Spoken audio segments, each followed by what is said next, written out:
ঢাকা উত্তর সিটি কর্পোরেশনের প্রয়াত মেয়র জনাব আনিসুল হক যখন এই ঢাকার উত্তরের ক্ষমতায় ছিলেন, তখন তিনি অনেক ভালো কাজ করেছেন। যে ভালো করে তাকে ভালো বলতেই হবে। এই ভালো কাজের অংশ হিসাবে উনি 2017 সালে চীন থেকে প্রায় 100টি এই বনসাই গাছের চারা আমদানি করেন, যেগুলার তৎকালীন সময়ে দাম ধরা হয়েছিল 1.5 থেকে 2 লাখ টাকা করে।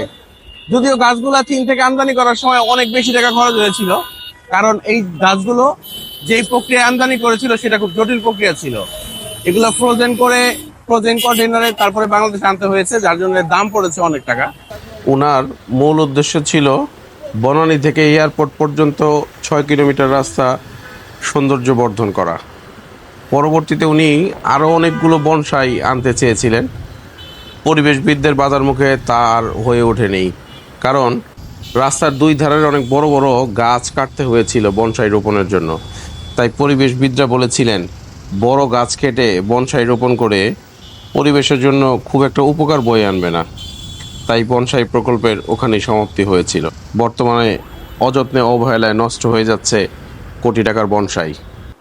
এই ছিল বনসাই নিয়ে দেওয়ার মতো তথ্য। সবাই ভালো থাকবেন। আল্লাহ হাফেজ।